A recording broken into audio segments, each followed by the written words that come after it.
De lunes a lunes es presentado gracias a Banco Pichincha, en confianza. Celerity, lo que nos conecta en Navidad.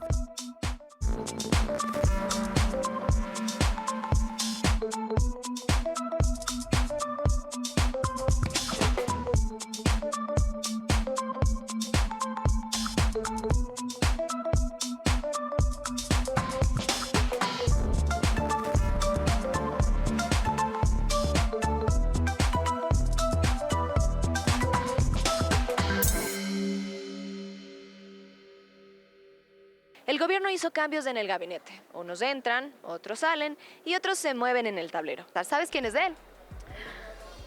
Creo que es periodista, no recuerdo el nombre. Yo no podía ejercer cargo público hasta no resolver mi vinculación como representante legal en las empresas que tienen que ver con estas estaciones de radio. Para que nos escuchen y nos vean felices desde Carondelet, en Carondelet. ¡Que viva Quito! Estados Unidos pone contra las cuerdas a Venezuela y al régimen de Nicolás Maduro con un despliegue de fuerza naval sin precedentes desde la invasión a Panamá. Ordené que inmediatamente se levante un análisis profundo de la situación de hospitales, centros de salud, compras de medicinas, entre otros temas.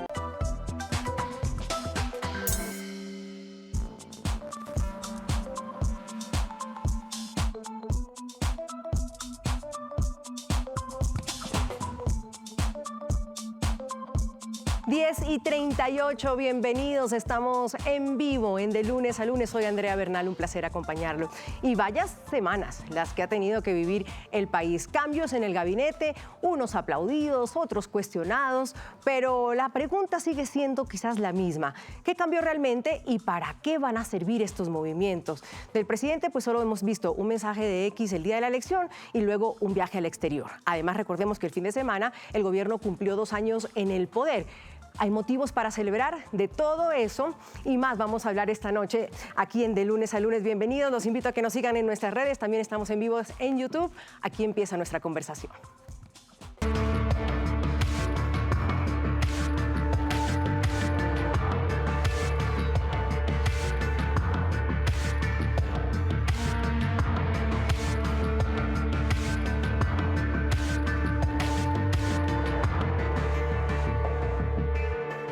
El gobierno hizo cambios en el gabinete. Unos entran, otros salen y otros se mueven en el tablero.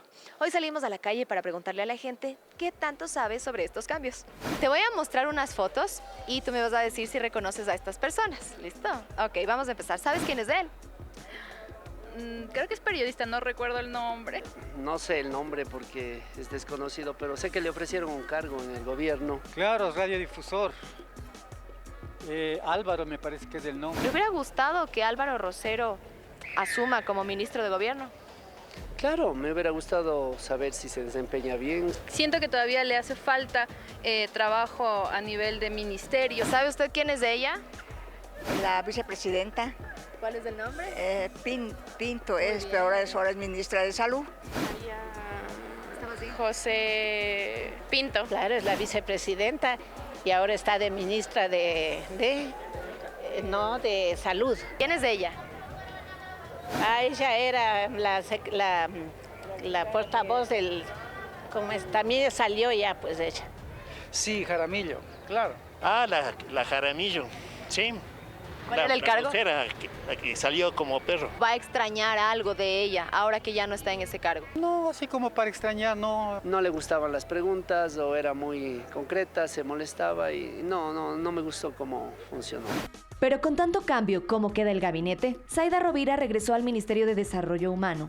Harold Burbano hizo el movimiento inverso y se instaló en trabajo. Juan Carlos Vega Sí, el exministro de Finanzas reapareció ahora como jefe de Agricultura. Y la vicepresidenta María José Pinto, bueno, ahora ella hace multitasking, pues además es la cabeza del Ministerio de Salud. Tanto reciclaje político, apenas 4 caras realmente son nuevas en este escenario. Carolina Lozano está a la cabeza de la Secretaría de Riesgos, Gilda Alcíbar tomando las riendas de Educación, Deporte y Cultura, y la legisladora Natalie Morillo entrando al gobierno después de la nominación fugaz de Álvaro Rosero, que aceptó, luego no aceptó y dejó el cargo volando. Y para rematar un plot twist, Enrique Herrería, ex juez constitucional, aterrizó de sorpresa como nuevo secretario jurídico de la presidencia.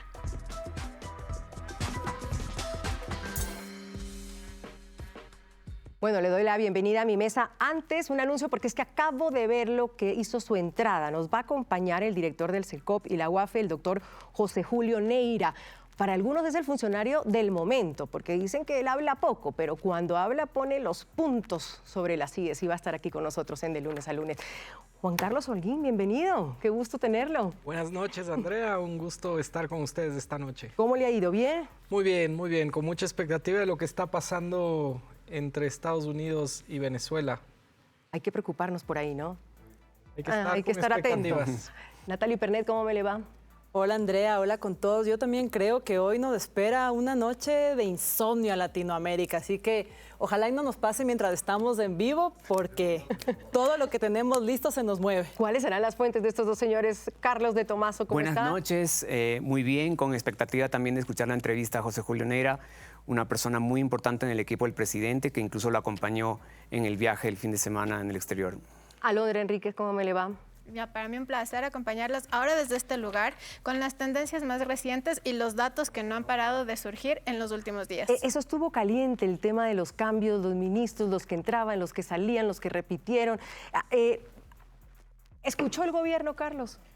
Para mí sí, hay cambios importantes, pero esos cambios también tienen que reflejarse en acciones. Juan Carlos, ¿escuchó el gobierno? ¿Ese rearme significa algo? O para algunos, como dicen, bueno, son reciclajes, volver a ver unos en un puesto y en otro, o hay figuras que pueden realmente tener un peso para decir, por aquí es la vía. Escuchó, lo hizo rápido, nos deja una expectativa de los cambios que ha hecho, de la gente que se ha reintegrado. Lo del ministro Vega me parece a mí grandioso, y lo de Enrique Herrería, muy importante. Ese, como decía el reportaje de inicio, es un twist sobre el que tenemos que analizar a profundidad lo que va a pasar. Esa fue sorpresa, Natalie, ese nos sorprendió al final, ¿no? Pero yo creo que esa fue una grata sorpresa. Sin duda alguna, habla bien que perfiles que gozan de ese renombre y de ese tipo de idoneidad empiezan a ocupar cargos tan fuertes como la Secretaría Jurídica, y solo para meter el twist, yo creo que varios de los cargos que ahorita se rearmaron van a apuntalar la política social. Salud y gobierno, sin duda, Alondra, son los más inestables, ¿no? Y eso no vamos a decir que es del presidente Daniel Noboa, es como el dolor de cabeza de los gobiernos. Salud y gobierno. Y hay una gran expectativa, sobre todo de los nombres que van a liderar ese proceso, poner a la vicepresidenta precisamente en esa mesa que nos llena, además de mucha necesidad de respuestas. Ha generado una conversación impresionante por interacciones en redes sociales. Ella me va a contar sobre eso. Ahora, ¿hay más rotaciones de puesto, Carlos? Más que bienvenidas a nuevos perfiles, porque uno habla de la oxigenación del gabinete. ¿Esto fue una oxigenación del gabinete? A ver, hay cambios. Yo creo que va a haber todavía más cambios, pero esto tampoco es una carrera de velocidad. Hay perfiles para ciertos cargos que es muy importante tomarse el tiempo de analizar la persona adecuada dadas las circunstancias del país. ¿No lo llamaron a usted para nada? No. Ahí lo sorprendí, ¿no? Todavía. Vamos a ver, les quiero mostrar un semáforo. Esto es un segmento nuevo de nuestro programa y lo vamos a tener en quién avanza con rojos, con verdes, con también entre medios en los amarillos. Les voy a presentar el rojo de esta semana. Inexplicablemente, o explicablemente, mejor dicho, el señor Álvaro Rosero, despedida sin debut, nombrado pero no nombrado, gracias pero no gracias, sí pero mejor no. Ministerio de Gobierno le habían dicho al señor Álvaro Rosero, es un colega, periodista, querido también, lo escuchamos en radio, 7 cambios en 2 años han pasado en ese ministerio que decíamos con Alondra que era el dolor, o es el dolor de cabeza de los gobiernos. ¿Será este Ministerio de Gobierno el problema, el talón de Aquiles, el que siempre se ese movimiento. Además es el articulador del gobierno. Hay que conversar. Bueno, lo ha dicho la ministra de Gobierno, ahora sí, Natalia Morillo, que ella está dispuesta a dialogar y que el gobierno está dispuesto a dialogar. Lo dijo esta mañana en Teleamazonas. Así que vamos a ver cómo empieza a abrirse ese diálogo. ¿Les parece si miramos el amarillo? A ver quién nos sorprende por acá. Bueno, tenemos a María José Pinto, la vicepresidenta. Para algunos, en este momento, el comodín. La crisis está en sus manos. ¿Saldrá ilesa? Porque algunos dicen, bueno, es que el que le dieron, en algunos lugares dice como el chicharrón, el problema, el problemón que le han dado a la vicepresidenta. ¿Se quemará? ¿Saldrá ilesa? Bueno, ¿qué será lo que vaya a pasar ahí? Ese es nuestro amarillo, aquí en nuestro semáforo en De Lunes a Lunes. Y veamos quién sale en verde, así como en picada. Zaida Rovira, la tenemos, ese alfil. Se ha movido tanto la señora Rovira y llega y vuelve. Ella vuelve al área donde es fuerte, será su último movimiento, la veremos moviéndose más. Bueno, eso solo nos lo podrá confirmar el gobierno. Lo cierto es que así queda nuestro semáforo de hoy. Alondra ya está lista con nosotros porque nos va a ayudar a entender un poco de dónde sacamos esos rojos, amarillos y verdes, sobre todo por el tema de la conversación. Alondra, bienvenida. Primero, ¿por qué el rojo? ¿Qué fue lo que acabó con el señor Rosero? Bueno, esta noche es importantísimo mencionar cómo estuvieron las interacciones. Recordemos que las interacciones son precisamente comentarios, compartidos y likes. Y definitivamente Álvaro Rosero logró mover la conversación digital. Tenemos que encabezó con 273,000 interacciones, siendo uno de los nombres más sonados de la conversación en redes. Luego le sigue la vicepresidenta María José Pinto con 252,000 interacciones. En tercer lugar está Harold Burbano con 128,000 interacciones, Zaida Rovira con 44,000 y finalmente tenemos a la nueva ministra de Educación con 30,000 interacciones. Pausa ahí. Cuando hablamos de interacciones, hablamos de gente que comenta, no necesariamente es bueno o es malo, solamente hablan del tema. Es correcto. Estamos viendo qué tanto tuvieron de impacto en la conversación digital, cómo estuvo la expectativa, qué opinó la ciudadanía frente a estos nuevos nombres. Y definitivamente vamos ahora sí a poder evaluar cómo estuvo la calificación de estas interacciones por sentimiento. A ver cómo les fue. ¿Quién fue el premiado aplaudido? Ahí estamos viendo con la manito arriba, son todos los que recibieron comentarios de alguna forma positivos. Entre quienes destacan con un 80% está precisamente la nueva ministra de Educación, la ex ministra de Gobierno Zaida Rovira con 59%, la vicepresidenta con un 40%. Finalmente, los más criticados, quienes han recibido algunos cuestionamientos, incluso Álvaro Rosero antes de asumir su cargo, con un 60% de interacciones negativas. Y le sigue Harold Burbano también por un incidente que hubo precisamente por los impedimentos que tenía el posible ministro de Gobierno, Álvaro Rosero, y que ahí hubo, digamos, algún punto de interferencia con el ministro de Trabajo y eso generó un debate negativo entre ambas autoridades. ¿Qué decía la conversación sobre el señor Álvaro Rosero? Porque me llama la atención que ni siquiera llega a ser ministro y ¡tac! Dentro de las críticas de las observancias que se hicieron a este cuadro particular, se tomaron algunos debates. Uno, algunos personales y otros estaban vinculados precisamente a una deuda que él tenía con empleados de su radio y eso generó un debate y altos cuestionamientos. Además, su registro también de preparación profesional y otros debates que en redes sociales generaron esa inconformidad y no alcanzó a sentarse en el cargo. ¿Les parece si recordamos lo que él dijo? Porque incluso él salió a aclarar y hizo un manifiesto. Escuchemos lo que dijo el señor Rosero. Separando lo personal de lo que tenía que ver con la función pública. Es decir, quise enviar un mensaje para que la primera crítica que me imaginé que podía darse intente de alguna manera solventarse y parece el presidente había elegido a alguien muy radical en su pensamiento para liderar un ministerio que tenía que encargarse de tender puentes.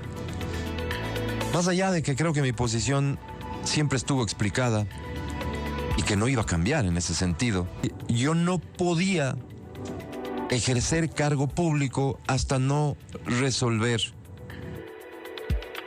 mi vinculación como representante legal en las empresas que tienen que ver con estas estaciones de radio, Exa y Democracia.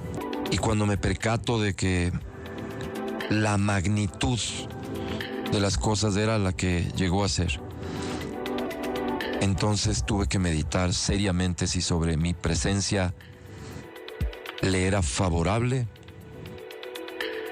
y le seguía siendo favorable al gobierno. ¿Alguna lección que tenga que aprender en este caso el gobierno, señor Carlos de Tomaso, con esta designación? ¿Qué fue y no fue? Yo soy de los que pensaba que era una buena idea.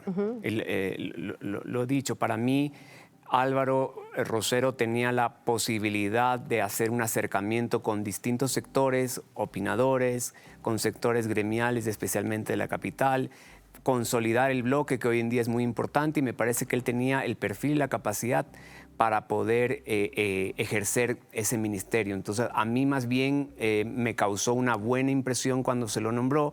Desafortunadamente, luego vinieron esta serie de problemas para posesionarse del cargo, y puede ser la lección que hay que verificar un poco esas situaciones antes, pero no me parecía mal nombramiento. Juan Carlos, usted fue canciller y formó parte de un gabinete.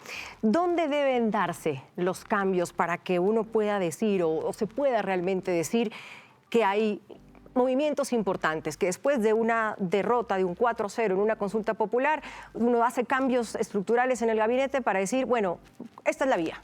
¿Dónde se deben dar? Ministerio de Gobierno, indudablemente. Ese es uno de los mensajes más importantes. Y coincido con Carlos. Era un nombramiento de una persona inteligente, un elemento vital. Daba un giro hacia Quito. Y ese es un tema para analizarlo, más allá de que hoy no vamos a poder discutir sobre si hay regionalismo o no, dónde está la mayor cantidad de personas del gabinete, pero era un mensaje muy claro hacia Quito, hacia la sierra, que fueron bastiones de sus triunfos electorales. ¿Y que dijera abiertamente que era anticorreísta? Yo creo que ese también es un mensaje, y lo dijo el señor Rosero en su intervención posterior. Él no iba a cambiar de esa posición política, y era también un mensaje muy claro de hacia dónde tenía que ir ese Ministerio de Gobierno. Pero no fue, señor Rosero, fue Natalie Murillo, y están diciendo que hay que tener un mensaje específico en el tema del Ministerio de Gobierno. ¿Cómo la ve ahí a ella? A ver, yo aquí sí discrepo con mis compañeros de la mesa, y esto no es a título nada en contra del señor Álvaro Rosero. Yo no lo conozco y a más de su labor como radiodifusor. Sin embargo, creo que lo que más molestó en la audiencia fue el hecho de que no había una carrera política de por medio y la capacidad de tejer puentes. Creo que si revisamos lo que acaba de suceder con la votación y vemos qué ha pasado con el electorado, vamos a ver que hay una baja en la aceptación del gobierno, es decir, hay una necesidad ciudadana de tender puentes. ¿Tiene que haber carrera política para ser ministro de gobierno? Yo creo que sí, yo estoy segura que sí se debe tener, pero aparte, solamente déjame cerrar con esto. Creo que era importante poder tender puentes no solo con la Revolución Ciudadana, sino también con Pachacutic, pero sobre todo con los sectores sociales que se manifestaron durante la jornada electoral y la campaña. Entonces, ¿cómo tiendes puentes con una posición tan radical? Eso es lo que a mí más ruido me hacía, porque creo que lo dijo la recién nombrada ministra. Ella hoy en la entrevista que dio dijo, yo estoy abierta al diálogo. Puso con quien no va a dialogar, pero eso no significa que a un movimiento entero le haya dicho que no. Y son dos cosas distintas, y es del momento de tender puentes. ¿Cuál es el perfil? ¿Cuál es el perfil del ministro de Gobierno? El perfil del ministro de Gobierno, evidentemente, para mí, tiene que tener la capacidad de crear puentes, diálogos, negociación política, poder tocar puertas.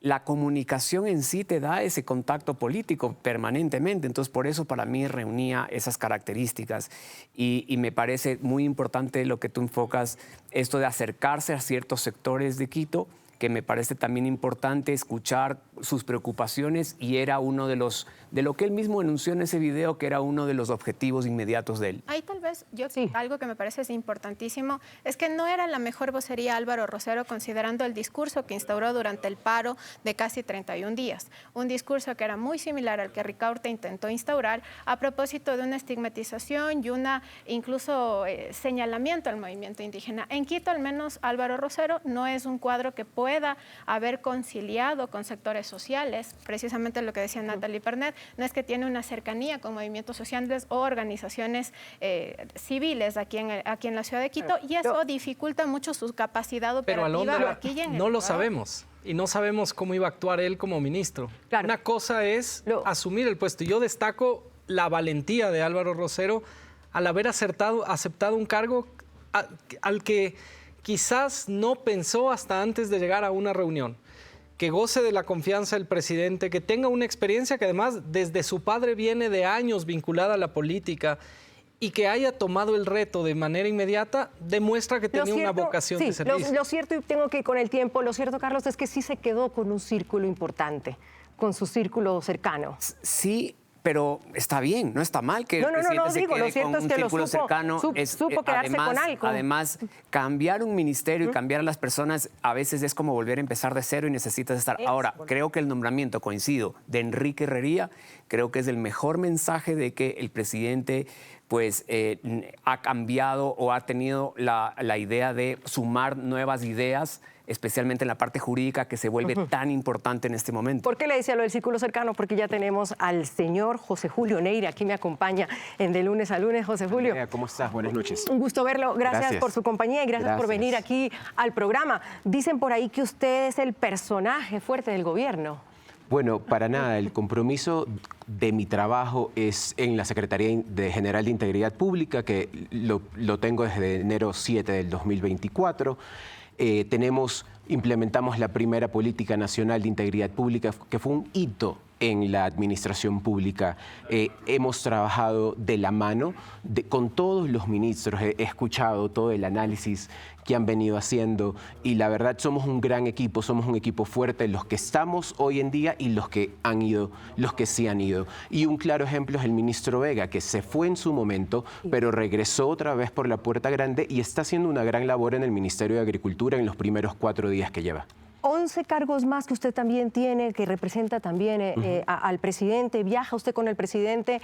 No puedo empezar sin preguntarle ¿a dónde se fue el presidente estos días? Decían que fue a Estados Unidos, usted viajó con él, que iba para estrechar lazos. Sí. Sabemos la agenda porque ha sido como hermético ese tema, Primero ¿no? que nada, déjame descartar ese mito de los 11 cargos que tengo. En realidad son 4 cargos, que son 3, es uno oficial, que es el secretario de Integridad Pública, y son 3 cargos que son encargados: el director de la UAF, el director del CERCOP y presido el Comité Nacional de Integridad para el Sector Minero. Perfecto. De ahí tengo delegaciones a directorios, que es por el presidente, pero esos son directorios de empresas públicas que están enfocados en el sector estratégico. Pero ¿cuál es la estrategia atrás de todo esto? La estrategia es de que con los mismos principios de integridad y de transparencia que llevo en la Secretaría, la UAF y el CERCOP, es de ser que abarca el paraguas, que los mismos principios, todos los directorios. No soy el favorito de los empleados de las empresas públicas del Ministerio de Energía y Minas. Eso se lo puede decir cualquiera. Los vuelvo locos cada vez que tienen una sesión de directorio. Es difícil caerle bien a todo el mundo a veces, ¿no? No, y la verdad estamos aquí para servirle a los ecuatorianos, pero es muy estricto todo el nivel de transparencia y de información. Cuénteme del viaje al presidente. Bueno, ¿dónde fue? Primero ¿Qué que hizo? nada, ¿Qué Estados pasó? Unidos es un socio estratégico de Ecuador. No solo para lo comercial, pero también para la seguridad. El presidente tenía que realizar ese viaje para tener reuniones y su agenda, obviamente, fue categorizada confidencial, pero son viajes para estrechar esas relaciones comerciales y de seguridad. Nosotros tenemos una guerra interna, un conflicto armado interno con el crimen organizado. ¿Y quién se beneficia que Ecuador tenga más seguridad? Nuestros socios estratégicos. O sea, visitó autoridades, pero es confidencial la agenda. ¿Cómo? Bueno, en el viaje internacional, todo presidente lo ha hecho. Esta cortina de humo que se ha implantado por ese viaje que el presidente ha hecho. Creo que él tiene. No hay hermetismo. Cada presidente tiene la decisión de categorizar su tipo de reuniones. Creo que fue muy importante. ¿Estuvo en Washington y en Nueva York? Estuvimos en Nueva York. Fue un viaje muy productivo. ¿Y por qué? La seguridad de los ecuatorianos depende de todos nosotros. Y lo que estamos haciendo es golpeando esas puertas para recibir la cooperación internacional, no solo técnica, pero también este apoyo estratégico que nosotros necesitamos para el crimen organizado. O sea, si podemos poner un titular, podríamos decir que el presidente viajó a Estados Unidos en un viaje con una agenda cerrada, pero en temas de seguridad. Temas de seguridad y aparte Estados Unidos es nuestro socio estratégico comercial uno de los más importantes. Y Andrea, es muy importante, en el gobierno del presidente Noboa estamos enfocados en hacer lo correcto. Estamos trabajando sin descanso y nos vamos a reunir con todos los gobiernos que nos tengamos que reunir para mejorarle la vida de los ecuatorianos. Esa es la misión de vida del presidente, esa es su convicción de servicio desde el primer día que él se lanzó de asambleísta de Santa Elena. ¿Va a haber algo oficial de este viaje? ¿En algún momento se va a saber? Siempre se comunica todos los compromisos que se hay. Hay un próximo viaje a Emiratos. Hay una agenda internacional muy fuerte. ¿Por qué? Porque nosotros no podemos combatir el crimen organizado con las herramientas actuales. Necesitamos apoyo internacional de seguridad. Por ejemplo, o un gran logro que fue 22.9 millones, un préstamo que fue otorgado al país por Banco Interamericano de Desarrollo. ¿Para qué? Para transformar toda la tecnología del CERCOP. Y ya voy allá a hablar del CERCOP, no sin antes, me toca seguir insistiéndole, José Julio. No me caiga en la cortina de humo, Andrea, que recién llegó a Ecuador y ya está cayendo en la cortina de humo de sus colegas. Yo pregunto porque como uno pregunta en los chats del gobierno y en algunos, y no le contestan, entonces qué bueno usted que esté aquí y me cuente usted qué fue lo que pasó. Porque no me puede decir con quién se reunió el presidente. ¿Cómo yo voy a romper la categorización de la agenda del presidente de seguridad? Que es privada. Es confidencial. Confidencial, ok. Me quedo con esa palabra, confidencial. Listo. Dicho eso y con esa claridad, José Julio, hablemos del CERCOP, ¿le parece? Claro. Esta semana el alcalde de Quito y de Guayaquil denuncian que el CERCOP ha suspendido procesos de contratación y dejan ellos entrever que es una posición política. Claro. ¿Qué dice usted al respecto?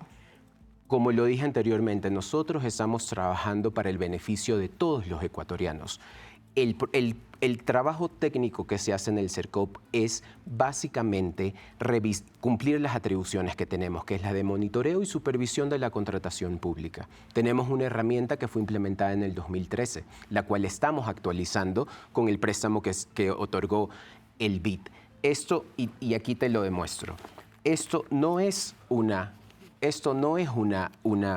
Primero que nada, ¿qué le puedo decir yo a la señora del mercado Iñaquito que se llama Marcia, que vende a $7 su hornado cuando el alcalde de Quito quería comprar hornados a $15? Aquí está la factura. Visita la mañana en Iñaquito.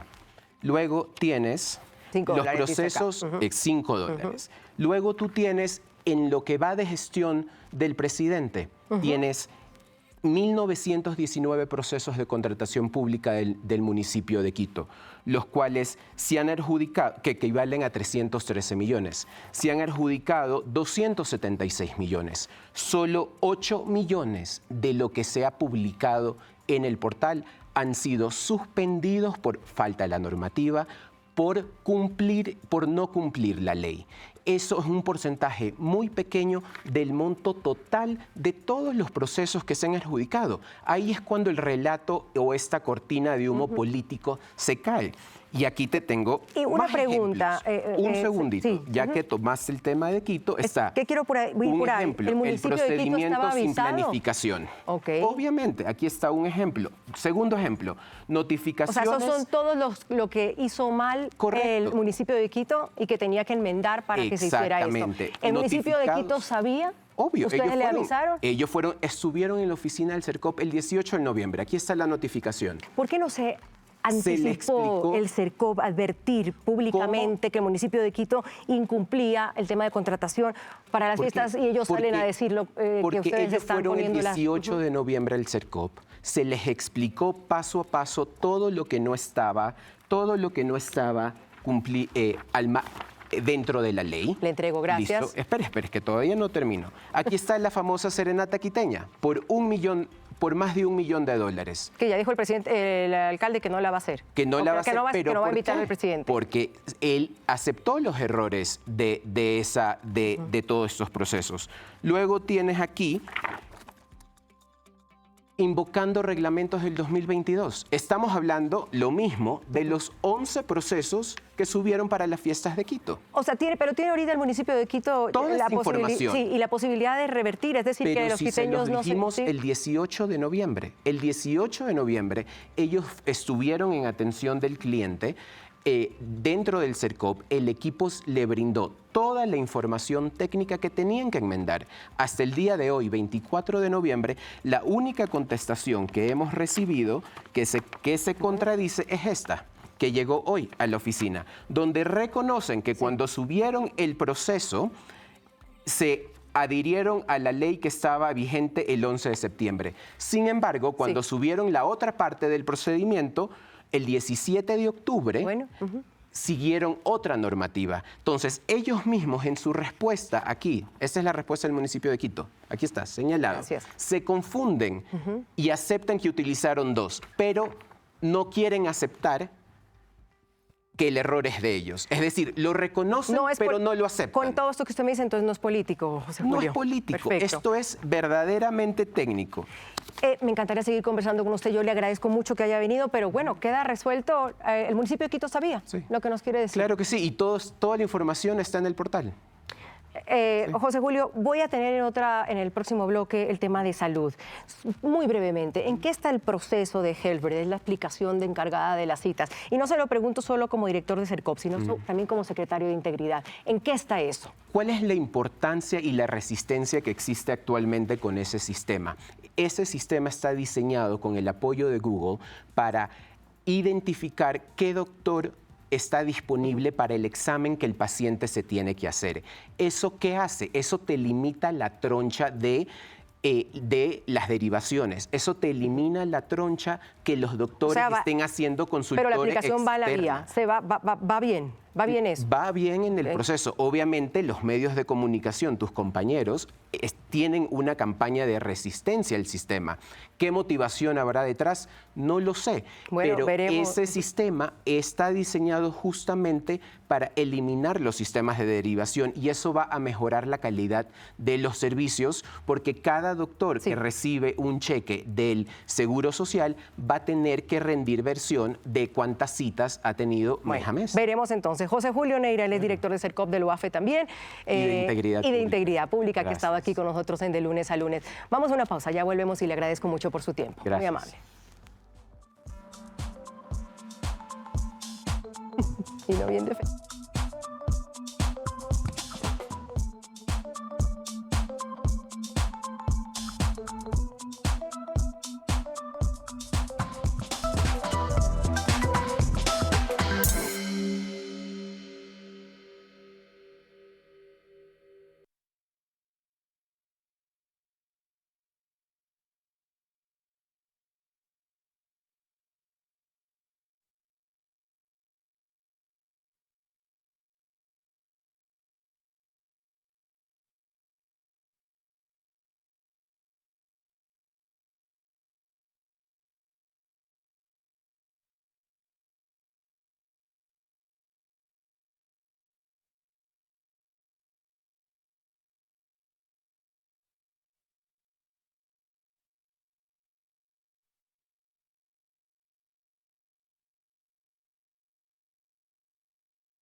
Bien como vocero. Deberían mandarle a más vocerías.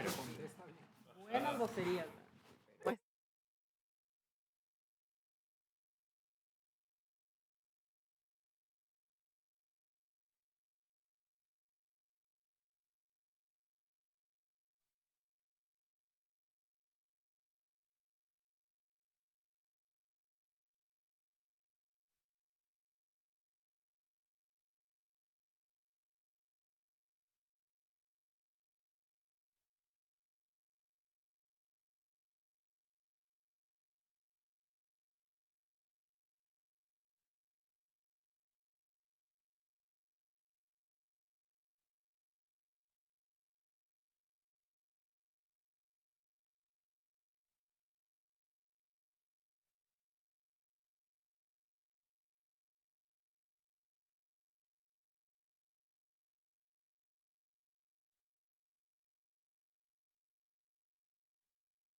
11:02, estamos en vivo en De Lunes a Lunes. Vivimos en constante emergencia en el sector de la salud. Crisis de infraestructura, crisis en disponibilidad de medicina, crisis en especialidad y uno de los focos, además, de corrupción más grande de los últimos años. Lo decíamos al inicio, ese Ministerio de Salud es un problema para el que lo tenga. Han puesto ahí a la vicepresidenta a torearse con el tema de la salud. ¿Qué hacer con la salud en el Ecuador, Juan Carlos Holguín? Problema estructural. Se ha criticado a la vicepresidenta por aceptar este reto y yo considero que es valiente, porque a veces nos olvidamos. En el año 2023, 28 de marzo, Natalie López Borja, que era directora en ese momento administrativa del hospital del IES Teodoro Maldonado Carbo, fue asesinada.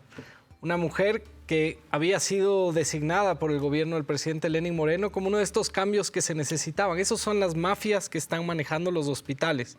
Y al mismo tiempo un problema de toda la industria farmacéutica. El Ecuador es uno de los pocos países que tiene una gran cantidad de farmacias sin una regulación clara, donde una farmacia puede también tener un distribuidor o puede ser productora.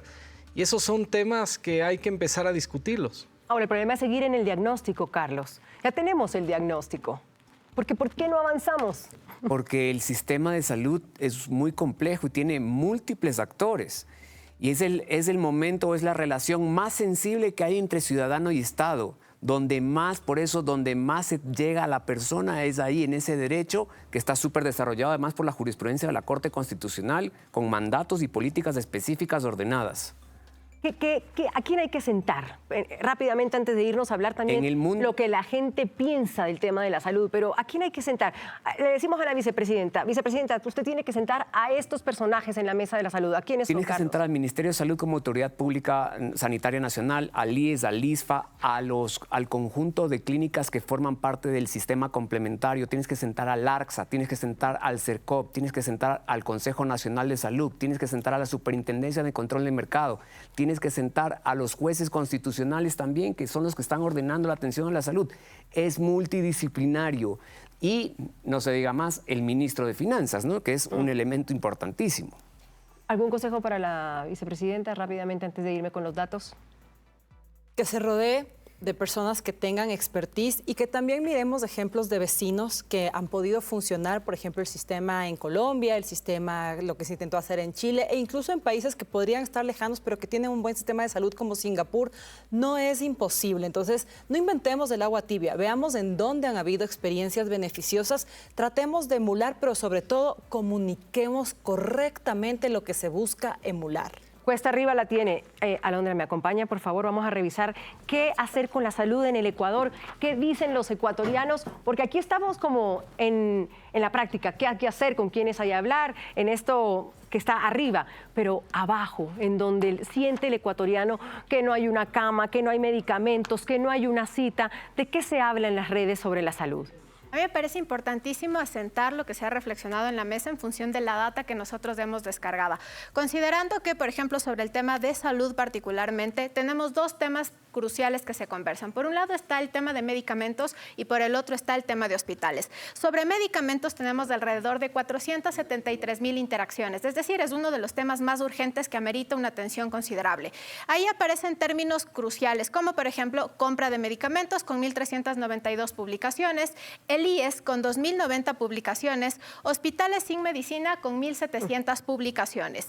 Y el segundo tema que tenemos es precisamente cuánto se habla sobre el tema de hospitales. Y en el tema de hospitales tenemos que por métrica general se han generado 556,000 interacciones. A la gente es uno de los problemas que más le preocupa. Y como hace un momento decía Juan Carlos, por ejemplo, cuando hacía referencia a Álvaro Rosero y la vicepresidenta también María José Pinto, algo que a la gente le preocupa es la falta de experiencia experiencia en la administración de estos temas y ahí lo van a ver reflejado. El IES, 4.200 publicaciones son lo que se ha registrado. Conflicto de interés, alrededor de 1.200 publicaciones, porque además coincide con el caso también del ex director del IES, Edgar Lama, donde hubo un escándalo ahí sobre pagos directos al ser también su familiar proveedor del Estado. Centros de salud, 2.400 publicaciones. La gente tiene una gran expectativa de encontrar, sobre todo, profesionalismo, conocimiento técnico y manejo de gestión pública para que la salud tenga respuesta. ¿De qué es lo que más se queja la gente de la salud? Concretamente, el desabastecimiento de medicamentos y la carencia de cómo hoy se encuentran los centros de salud. Por eso aparecen 2.400 publicaciones. No hay ni siquiera los proveedores para la limpieza. Hay unidades médicas que se encuentran en condiciones de infraestructura bastante críticas. ¿Tenemos algo más, Alondra? Ahí está. Ahí estamos. ¿Qué dice la gente sobre el software? Acuérdense que terminamos preguntándole al director de Cercop sobre el HealthBird, la aplicación, polémica aplicación, pero ¿qué dice la gente sobre el tema de las citas? Existe una gran expectativa, sobre todo porque no hay un relato desde el gobierno de cómo va a funcionar. Habíamos escuchado que se demoraría 18 meses en ser implementado, sin embargo, hoy escuchamos a la ministra de Gobierno decir que en pocos días tendremos ya la aplicación funcional. Y hay que ver si está en capacidad de operar, considerando que hay 3.6 millones de actualmente beneficiarios del IES, por ejemplo, más la red de salud pública, que eso es un sistema que deberá ser muy funcional e inmediato. Algo que les llame la atención, señores, de lo que estamos viendo acá, en temas sobre todo de quejas de salud, lo de las apps, las citas, vamos a hablar después con primicias sobre las operaciones que están rezagadas. Carlos. Yo creo que la tecnología puede ayudar en muchos sectores de gobierno, de la gestión pública, se ha demostrado. Me parece que puede ser una buena idea, pero hay que complementar con una serie de acciones que lo vamos a hablar ahora en la mesa, de lo cual dependen y cómo hay que hacer una unión de esas instituciones para que todas vayan por el mismo camino de eficiencia y de calidad. Alondra, vamos a la mesa. Juan Carlos Holguín, es como un borrón y va de nuevo, porque mire, en Colombia hay una polémica o incluso un debate grande sobre el tema de la reforma a la salud que quiso impulsar el gobierno del presidente Petro, un poco para volver a la seguridad social cuando ya es mixto, ¿no? Y decían, no, esto está funcionando, ¿por qué ir de cero? Aquí sí tendríamos que empezar, parece, de cero. Y el desgaste del presidente Petro es precisamente por sacar algo que estaba funcionando relativamente bien. No hay que empezar de cero, es uno de los problemas que tiene este país, el hecho de querer que es todo barro nuevo. Cada ministro vuelve con nueva gente al ministerio, genera que exista muchísima inestabilidad. Yo quiero topar algo que dijo Carlos nuevamente y lo que Alondra explicó, medicamentos. Y para los medicamentos, lo más importante en esa mesa es la Superintendencia de Poder y Control de Mercado. Fíjense mañana en sus barrios cuántas farmacias tienen alrededor suyo. Eso no pasa en otros países porque hay políticas claras. Cuando hay un incentivo perverso de que el distribuidor sea el productor, los concursos en el Cercop se ven boicoteados. Necesitamos regular y que haya una clara política pública sobre las farmacias. En otros países hay leyes donde una farmacia solo puede coexistir sola en ciertas manzanas para que no exista precisamente una competencia desmedida por el dinero de un medicamento. Y lo que vemos afuera de los hospitales, donde hay 4, 5, 6 competencias de farmacias, es algo que tiene que cambiar de manera inmediata. ¿Fomentar de alguna forma la inversión de salud con mirada privada, Natalie? Aunque yo digo privada y parece que dijera malas palabras, ¿no? Cuando hablo de salud. A ver, yo creo que la cooperación entre el Estado y el sector privado ha generado generalmente en muchos lugares del mundo resultados beneficiosos. ¿Por qué digo esto? Y yo no satanizo la palabra siempre y cuando nunca se vulnere el derecho, que creo que es en donde no chocan, pero la percepción ciudadana es que chocan porque, insisto, no se explica con claridad que más bien debería ser esto un apalancamiento para mejorar el abastecimiento. Creo que algo muy importante a tratar es el tema de la intermediación, porque algo que yo veía en las cifras y que lo pongo sobre la mesa, yo no veo que la gente se queje, por ejemplo, del personal médico, ni de los asistentes, ni de los auxiliares de enfermería y demás.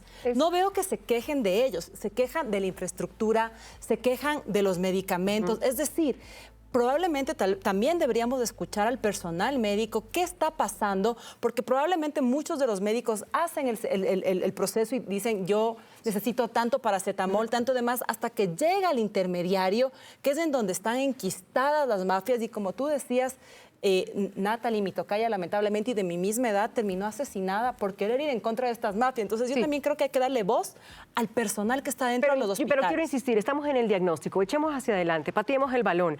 ¿Qué ideas le damos a la vicepresidenta? Yo te digo algunas ideas. Por favor. Número 1, terminar de catalogar todos los medicamentos, que eso incluso fue ordenado por la Corte Constitucional en una sentencia, para que las instituciones públicas, hospitales, hasta gobiernos seccionales puedan comprar por pedido o por subasta interna inversa corporativa. Es un procedimiento muy sencillo si es que se llega a catalogar. Para catalogar, el CERCOP tiene que hacer los acuerdos. Hubo un proyecto en el gobierno del presidente Lazo de la externalización de las farmacias para lo que es consultas externas. Por ejemplo, eso se pudiera poder retomar. Hay también, por ejemplo, la posibilidad de compra de medicamentos a través de convenio de país a país. Eso puede ser otra idea. Hay también, hubo una idea de zonas francas para inversiones médicas, que también puede ser una idea. Y hay que dejar algo muy claro, Andrea. La infraestructura pública no abastece para atender a todos. Necesitas obligatoriamente formar parte con una red complementaria que la prestan los privados. No hay que satanizar la cooperación privada en el sistema de salud. ¿De acuerdo, Juan Carlos, con eso? ¿No satanizar la palabra, el tema privado en la salud? Es parte de la oportunidad que perdimos en la consulta popular, porque, si no me equivoco, Carlos, la Constitución prohíbe expresamente la privatización de ciertos servicios de salud. Entonces, ¿cómo lograr ahora un trabajo en equipo que la ciudadanía comprenda que ciertos cambios son necesarios para que haya esta ayuda público-privada? Pero, de nuevo, hemos visto mucha corrupción privada, todo lo que son los temas de diálisis. También. No quiero hablar de corrupción en el tema de medicinas, pero algo está sucediendo que tenemos. No es posible. ¿Cómo es posible que Ecuador tenga una venta de medicamentos en el sector privado similar a la de Colombia? Hay cuellos de botella que no están identificados. Pero hay algo que quiero decir ahí. Por favor. Si bien hay un artículo que prohíbe la privatización del seguro social, en otra parte de la Constitución se permite la delegación al sector privado de los sectores estratégicos y servicios públicos. Creo que puede haber una buena idea, puede hacer una consulta a la Corte Constitucional de la viabilidad de la delegación de la administración de hospitales. Ahí tal vez un punto importante es también el control del sector privado, porque no es posible que una operación cueste 3 veces más que en el sistema público. Hay una exageración y una escala de sobreprecios que debe ser regulada. Yo discrepo ahí porque no hay pago al sector privado que no haya sido auditado por los auditores, empresas auditoras. Y ahí están los casos, por ejemplo, de las mismas dializadoras, de enfermedades que no están dentro del catastro médico y no hay un control que debe ser riguroso en respuesta a la salud de la gente. Escuchemos nuevamente a quienes, que somos todos, lógicamente, tenemos el servicio de la salud, nos quejamos, nos frustramos, nos dolemos por la gente que también se nos muere. Andrés Salazar nos acompaña de Primicias. Andrés, ¿cómo estás? Buenas noches, Andrea. Él ha hecho una investigación juiciosa de las operaciones rezagadas en los hospitales del IES. Te metiste a los hospitales. ¿Qué encontraste? Sé que estuviste en el IES, pero el IES todavía en silencio frente a los datos. Cuéntame, por favor. Sí, Andrea, muchas gracias. En nuestro segmento de Primicias les contamos, son 13.354 cirugías que se encuentran en pausa en los hospitales del IES. Esto demuestra ese colapso silencioso que tiene el sistema de salud en el Seguro Social. La provincia más complicada es Pichincha, seguida de Manabí y de Loja. ¿Qué tenemos en este cuadro primero, por favor, Andrés? Por ejemplo, el Hospital HCAM, el Carlos de Andrade Marín, es el más complicado, tiene 3.582 cirugías que están pendientes. En Puerto Viejo tenemos 2.093 cirugías pendientes. Estas han pasado a los 90 días de espera, los 3 meses. O sea, hay gente que está esperando 90 días para una cirugía y nadie le llama, nadie le dice nada. Exactamente, son personas que siguen a la espera y entran a una larga lista que ya sobrepasa las 13.000 personas. En el Hospital General de Manta son 1.440. Pero te voy a contar, en el tema de Quito, el HCAM, el hospital más complicado, tiene más de 3.800 cirugías que están pendientes todavía. Hablamos con el personal de este hospital y nos comenta que tienen 17 lugares donde pueden realizar las cirugías y necesitarían un hospital completo para atender a esta demanda que tienen todavía. ¿Tenemos más cuadros para mostrarme, por favor? Nosotros consultamos también con el IES los datos de cuántas cirugías realizan al mes, sin embargo, no nos han respondido hasta ahora. Ahora, esto también tiene un costo de vida y un costo económico. Claro. Por ejemplo, según este informe del propio IES que está subido al sistema de contratación pública, se ha perdido tiempo de vida que equivale a 117,000 años a todas las personas. Esto es en trabajo, en no poder compartir con su familia, en el traslado de sus casas a los hospitales, intentando acceder a una cirugía. 17 años de vida que se ha perdido. 117,000 años de vida. Ok. Y esto en dinero equivale a 119 millones de dólares que se han perdido por los más de 13,000 pacientes que están a la espera de una cirugía. Espera por atención provoca ¿cuánto en pérdidas, Andrés? Justamente estos 119 millones de dólares equivale más o menos a 221,000 ecuatorianos que ganan el salario básico mínimo durante un año. Eso es lo que se está perdiendo en dinero por la falta de cirugías. Ahora, usted se fue a un hospital, entró, ¿y qué encontró en los hospitales?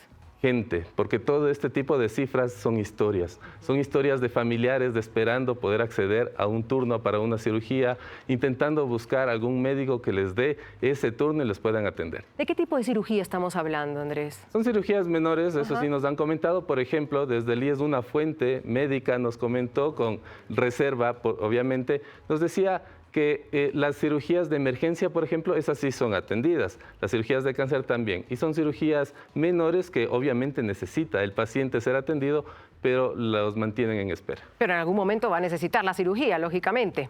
Lógicamente necesitan la cirugía.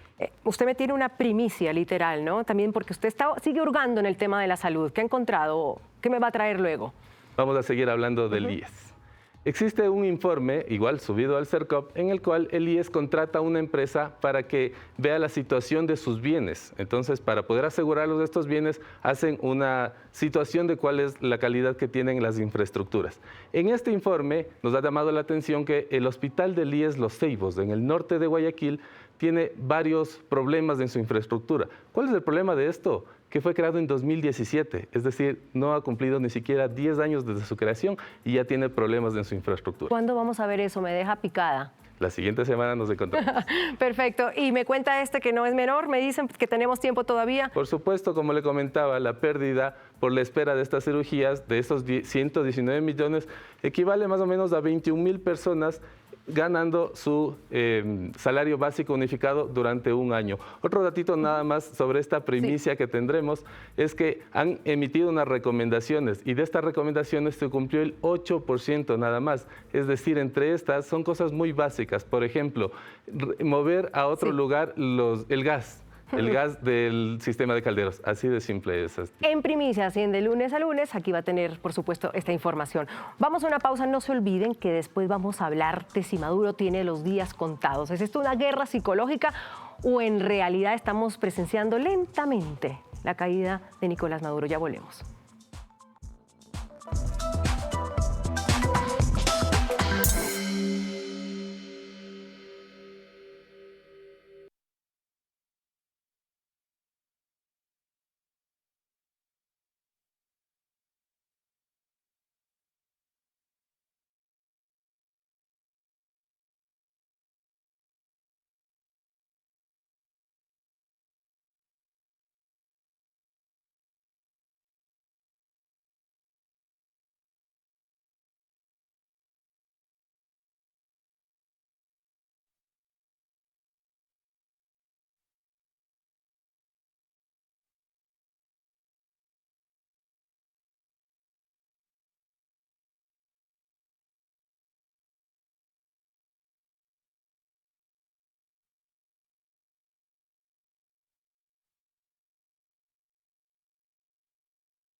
La difusión de estas imágenes satelitales que corresponden a uno de los supuestos búnkers de Nicolás Maduro en Venezuela, sumado al incesante despliegue militar estadounidense en el Caribe en contra del Cartel de los Soles, ha desatado un sinnúmero de teorías sobre el mandatario.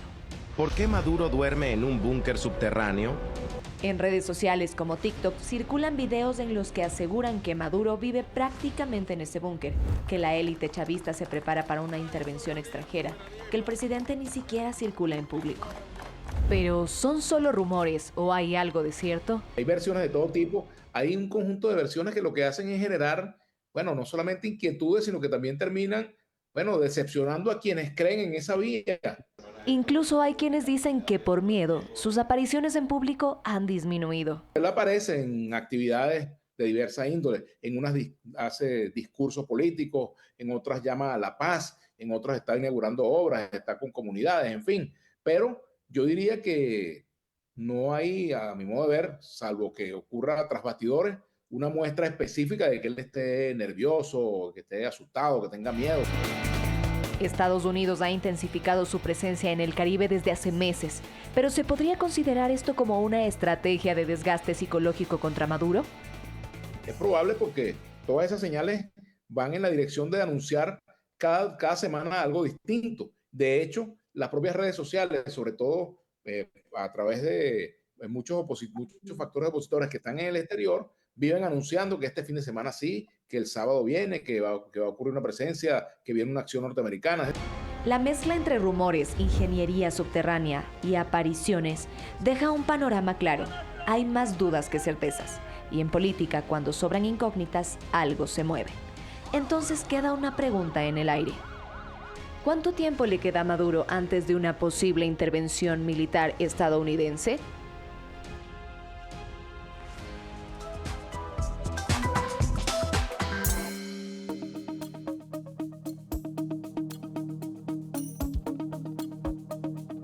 Yo estoy como el periodista venezolano que un día dicen una cosa, que otro día dicen otra. Llevamos años, creo, como una década, mirando qué es lo que pasa en Venezuela. Juan Carlos Holguín, de última hora, Donald Trump planea una llamada con Nicolás Maduro. Según el portal Axios, esto hace 2 horas. ¿Tiene información de algo de eso usted? Creo que estamos asistiendo al fin de Maduro. La designación hoy ya del Cartel de los Soles como una organización terrorista extranjera nos permite entender que estamos a horas de que algo suceda. Me parece coherente la estrategia y el rumor de que se planee una conversación, porque creo que la salida de Maduro será negociada y creo que es inminente. Es lo que hace sentir los últimos movimientos, la declaración de Israel hace pocas horas sobre los vínculos de Hezbollah en Venezuela, en Nicaragua, hacen pensar que la geopolítica por fin ha tomado atención a una narcodictadura como la venezolana que genera un daño en el hemisferio y en el mundo.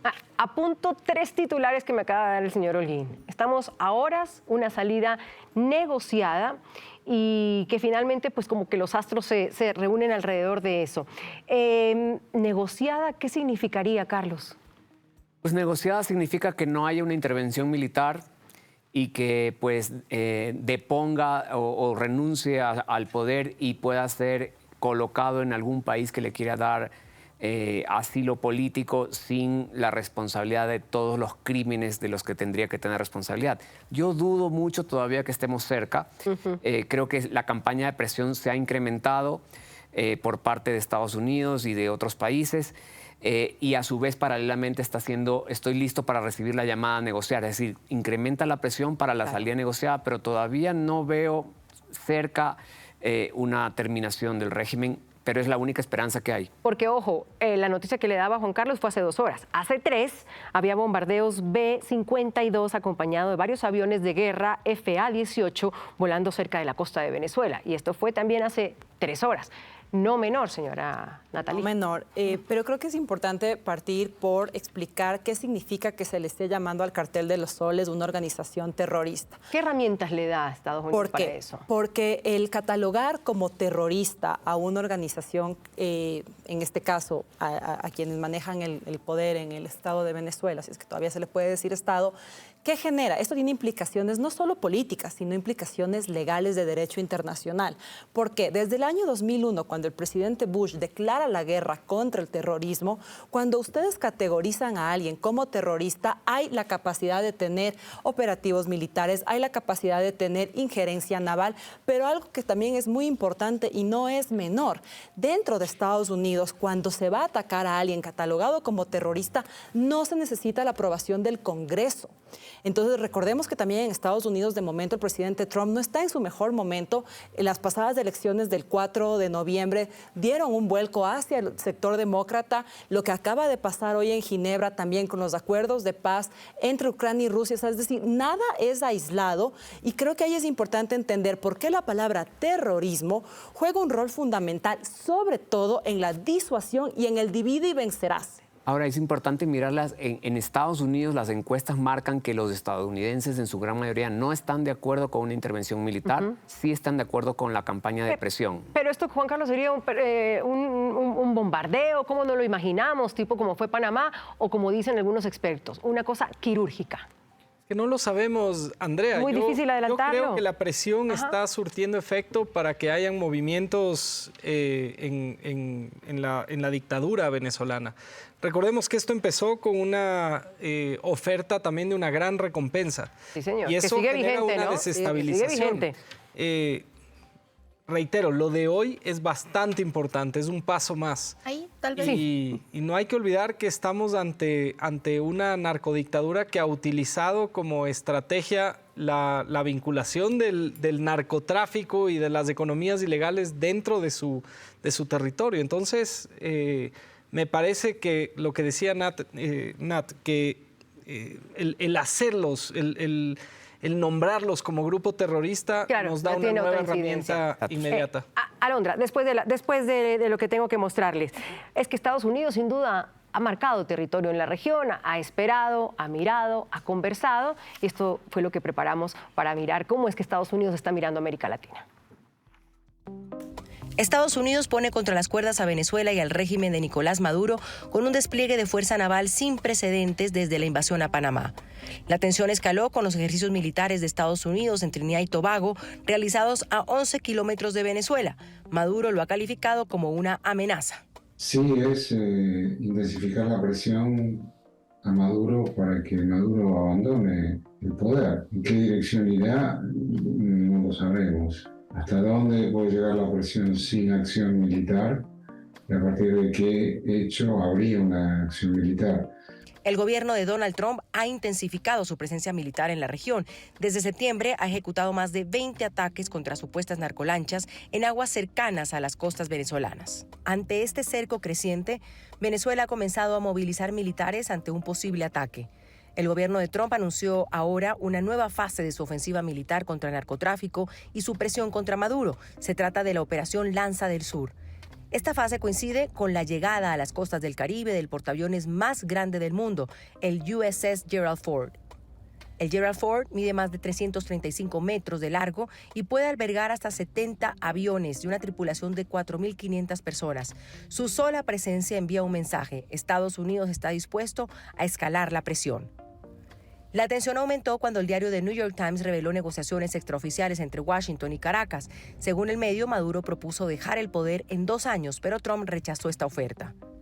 Y finalmente estamos entendiendo y estamos conversando acerca no de una dictadura, no de un régimen autocrático, autoritario, no de un gobierno normal, sino de una organización criminal que ha colonizado un Estado, que es el Estado de Venezuela, y que lo usa para acumular poder para sus ganancias en actividades ilícitas.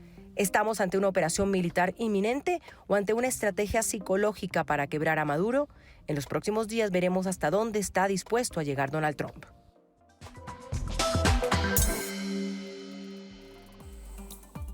Alondra, que la dejé con la idea. Sí, justo, no. Tenía unos datos que seguramente le va a gustar a Juan Carlos y a la mesa también. Y es que en el análisis de las últimas 6 horas desde redes sociales, lo que tenemos ahí que hay una incidencia del 89% de expectativa positiva. Es decir, hay una participación que ve con buenos ojos, por fuera de lo que decía Carlitos sobre las encuestas y la percepción en Estados Unidos, de que pueda haber esta intervención militar en Venezuela. Hay 31 millones de interacciones, lo que indica que hay un interés alto y que, como decía Natalia al inicio, no vamos a dormir. Hay una gran expectativa de lo que pueda suceder hoy. Los términos más usados son Libertad con 27.000 publicaciones y Venezuela con 11.000 publicaciones. Es decir, la audiencia además ha centrado el debate en países como Venezuela, Colombia, Chile y Ecuador. Existe una gran expectativa y finalmente la gente espera tener un giro político trascendental en las próximas horas o al menos en los próximos días. Y miren, los pongo un poquito al día porque están sucediendo cosas, a ver si, como dice Juan Carlos Holguín, nos toca quedarnos entonces más tiempo acá, ¿no? ¿Será, Juan Carlos? El presidente Gustavo Petro pide a todos los colombianos que se encuentren en territorio venezolano que se registren y envíen sus datos al consulado ante posibles evacuaciones de emergencia en Venezuela. ¿Esto pasó hace cuánto? Hace 3 horas también. Se va moviendo el mapa. Pero así de horas, Juan Carlos. Me parece que otro símbolo importante Cuénteme. es que ya no hay rutas aéreas salvo la aerolínea Copa, que es la única que operó este fin de semana cerraron, hasta ¿no? el final de la tarde, hasta hace apenas 1 hora, la única aerolínea que quedaba operativa era Copa. Eso quiere decir que hay información, que hay movimientos. El profesor Chamis lo ha dicho con claridad. Lo que tenemos en Venezuela es una organización criminal. Antes, en las revoluciones, y se decía, Cuba exportaba salud, educación. Venezuela ha exportado terrorismo, ha exportado criminales a muchos lugares con la aprobación de un régimen que está sostenido en esas operaciones criminales. Ahora, echando el balón para adelante, como nos gusta aquí en el programa, Carlos, esa transición. Recordemos que según el New York Times también habían desechado la posibilidad de que Donald Trump de que Maduro estuviera 2 años más en el poder para una transición. Esa transición con un manifiesto de libertad de por medio por María Corina Machado no es recordemos que hay sencillo. rumores de que subalternos de Maduro están queriendo hacer contacto con el gobierno de Trump. Eso no es que nos levantamos con un nuevo gobierno pienso que y se ya. aceleró la campaña de presión, pero pienso que tiene como un sentido agotar a Nicolás Maduro y encontrar un mecanismo consensuado de ese relevo con, obviamente, pues el asilo de él y de su grupo de bandidos que lo acompañan. Para mí, Trump, si marca tendencia en la región, sin duda, y es la última esperanza, al menos que yo tengo, de la libertad de Venezuela. Y lo agotó, decía Carlos, que era agotar a Maduro. Lo agotó porque mientras tanto ayer, que decían que estaba encerrado en un búnker, asustado, el señor sigue bailando. Aquí también dice que hace 3 horas está contando chistes en cadena nacional. ¿Agotó? ¿Lo agotó? Yo creo que la paranoia no siempre es evidente. ¿Qué quiero decir con esto? Que el señor puede salir, contar chistes y demás para tratar de mandar un relato de estoy bien, mientras que la paranoia lo esté agotando. De hecho, no es un secreto que gente del círculo cercano e íntimo de Nicolás Maduro está tratando de negociar, como lo decía Carlos, con el trumpismo, está tratando de negociar inclusive temas de hidrocarburos, temas de oro, para tratar de medianamente quedarse al menos con algo de libertad. Entonces, divide y vencerás. Creo que lo está haciendo, lo que está generando esto es una implosión desde dentro para que cada vez Maduro se quede más solo y pueda hacer un ataque, ojalá y sea lo menos conflictivo posible, lo más quirúrgico posible. Porque esto no es solo de Venezuela, esto es de Colombia y lo traigo aquí a nuestro país, Juan Carlos. ¿Y la posición de Ecuador frente a esto? Creo que Ecuador ha tenido una política exterior clara relacionada a Venezuela en este último régimen. Pero sin ataque de por medio. No lo sabemos, porque una organización terrorista tiene que ser atacada de manera frontal.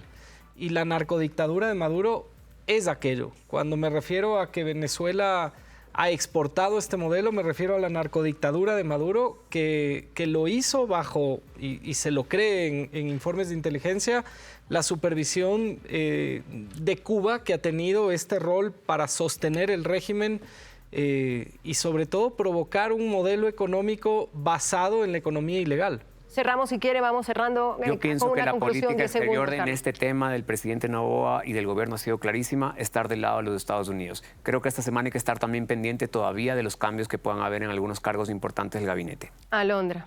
Definitivamente el pulso de la política regional va a marcar también decisiones aquí en el Ecuador. Todavía hay que ver las agendas en el tema económico, en el tema también de relaciones internas entre países. Lo de Venezuela va a marcar una agenda distinta y las decisiones tendrán que ser emergentes. Natalie. Entiendo que lo de Venezuela va a marcar la agenda de la semana, pero yo sí insto a que regresemos a ver el Ecuador. Tenemos bastante de qué hacernos cargo a título personal, sin duda alguna. Ojalá los hermanos venezolanos logren su liberación, pero hasta tanto miremos hacia adentro también, que buena agenda, sobre todo social, nos hace falta y hay que empezar a trabajar ya. Juan Carlos Olín va cerrando también en el tema de Venezuela. 10 segundos, una conclusión. ¿O nos veremos mañana a las 6 de la mañana con nuevas noticias? No, creo que, de nuevo, será de horas, será de días. Hay temas que están afectando a nivel global. Hay una declaración del Pollo Carvajal, una persona que era de inteligencia venezolana en España, que puede generar un impacto enorme por la vinculación de Zapatero tan cercano al socialismo del siglo XXI, al Grupo de Puebla en nuestra región. Hay como un poquito más de detalles sobre la noticia que dábamos ahorita, que el presidente de Estados Unidos, Donald Trump, está planeando mantener una llamada telefónica con el presidente venezolano. Ya lo tienen, citando fuentes anónimas de la administración estadounidense. O sea, esto está saliendo de la propia Casa Blanca. Veremos esa llamada. ¿Alguien me tiene la primicia para el cierre o me van a hacer que yo me lance al agua? Sola. Lánzate, ¿no? Pero no sola. Sí, nos lanzamos todos. ¿Se lanzan todos conmigo? Bueno, vamos cerrando el programa. Por allí dicen que quizás la figura de la vocera del gobierno o vocero ya no exista, que no vaya a haber. Esos son el dato que tengo yo. ¿Es buena decisión, Juan Carlos? Yo creo que sí. Sí, buena decisión. Sí, vocero. Yo creo que los voceros tienen que ser los ministros en cada área. A mí me gusta el cargo de vocero, me gusta cómo lo manejaba el gobierno de Javier Milei. ¿Vocero o no vocero? Yo creo que tienen que darles un media training a todos los ministros urgente. ¿Vocero o no vocero? Necesario, porque las preguntas necesitan respuesta y emergentes. Bueno, ya saben, me eché al agua acompañada. Nos vemos el próximo lunes en De Lunes a Lunes. Ha sido un placer haberlos acompañado. Una buena noche.